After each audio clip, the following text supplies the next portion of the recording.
If you're in a dieting phase or entering a dieting phase, I'm going to give you 6 tips that helped me lose 35 pounds over the past 8 weeks. Welcome back, guys. Obviously, I've just wrapped up my mini cut, my dieting phase over the past 8 weeks, and I'm going to share some tips that I feel like have massively helped me during this phase, make it easier physically and mentally, and make it a bit more sustainable as well. So number 1, I opted for quality whole foods across my whole diet. Foods that were going to keep me satiated and satisfied on a day-to-day basis. So what I done here was I made sure there was protein in each of my meals. I made sure there was fruit and veg in each of my meals as well. I feel like them 3 things definitely helped keep me fuller for longer and kept me a little bit more satisfied throughout the day. I also made sure them foods were foods that I enjoyed. So if I was choosing a protein source, I would make sure that was a protein source that I enjoyed, a carb source, a fruit source, a veg source. I made sure each of these food groups were foods that I enjoyed. For example, you know, I really like chicken. So I didn't opt for something like fish or turkey or anything. I love chicken, I had chicken. Some people love pasta. Instead of pasta, I would much prefer potato or rice, so I chose them. So I designed my meal plan around foods that I actually look forward to rather than having foods that I didn't enjoy in, because the more I can look forward to each meal, the easier it's going to be for me to stick to things and sustain that diet because I'm actually enjoying what I'm eating. Number 2, I stayed active. So for me personally, I used to go for a walk every single morning. This was not because fasted cardio was best, but I felt like getting the day started by getting a large chunk of activity boxed off straight away, set me on the front foot for the day, and allowed me to get a large chunk of activity boxed off before I even started work.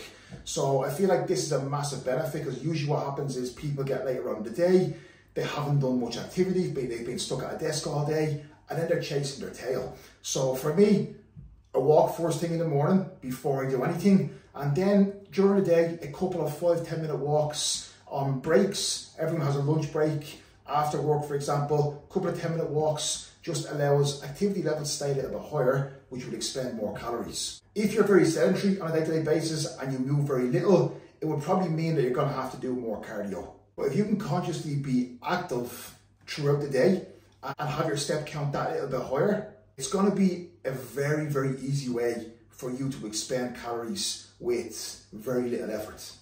Number 3, planning and structuring my days. Whatever your job is, whatever you do on a day-to-day basis, trying to plan ahead and organize your days and your week. So for example, if you work a 9 to 5, for me, I have set work times. So I know when I'm working, so I know what time I'm training at, I know what time I'm eating at, I know what time I'm doing my steps at. So kind of planning these things into your day ahead of schedule will allow you to be less overwhelmed as the week goes on, as the day goes on.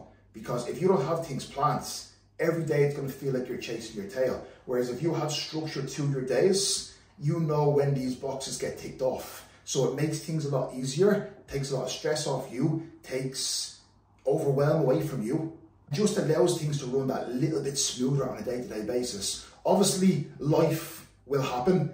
You'll plan your week, you'll plan a day, and all of a sudden something happens. So a family emergency, your car breaks down. These things will happen, but for the most part, if you can have that structure planned, it will take stress off, and then any life things that happen, we will navigate as the week goes on. I think preparation and organization and planning, I think that saves a lot of our problems, to be fair. Number 4, train as hard as you can. It's something that I always do. Number 1, you're going to lose body fat faster. And number 2, you're going to see big composition changes because you're not going to lose any muscle. You're going to retain that muscle that you've built. And because you are pushing yourself that hard within your training, it's going to then expend more calories. You're going to get leaner faster. And potentially, when I see people training a lot harder, they usually don't have to do excessive amounts of cardio or expenditure because they are expending so much energy within them training sessions as well. So take a look at your training and ask yourself, could I be pushing more? Could I be putting more into this? Because I think that's a big thing. The harder you train, for me personally, it definitely allows me to drive more fat loss and make that dieting phase a little bit easier also. Number 5, being patient was a big one. We all want to see linear progression. We want to see body fat coming off every day. We want to see that body weight coming down every day as well. And realistically, it's just not going to happen. I think rather than looking and getting obsessed over how we look on one day or what the scale says on one day, looking at an average over the course of 4, 5, 6 days and seeing what direction things are trending in.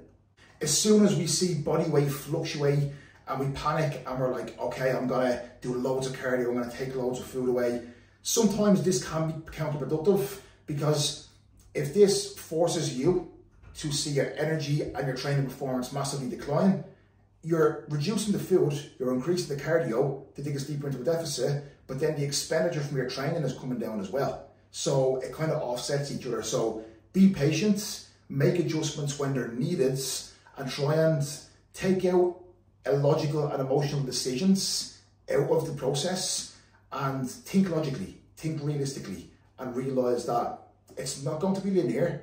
Take a look at the trends that are happening and just be patient. If you're ticking your boxes, fat loss is going to come. It's something I have to remind myself of when I want to see progress come a little bit faster than it is.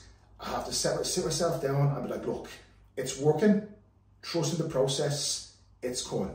And number 6, a big one, and something I ask myself every single day in a dieting phase, is related to mindset. And instead of saying, what more can I do? How much more cardio can I do? How much more can I push with food? I actually sit down and I ask myself, could I be doing more with what I'm currently doing? So could I be pushing myself a little bit harder with cardio? Could I be pushing myself a little bit more with training? Could I be a bit more accurate with food? Could I be weighing things a bit more accurately? Could I be tracking things a bit more accurately? Are there any hidden calories that I'm bringing in?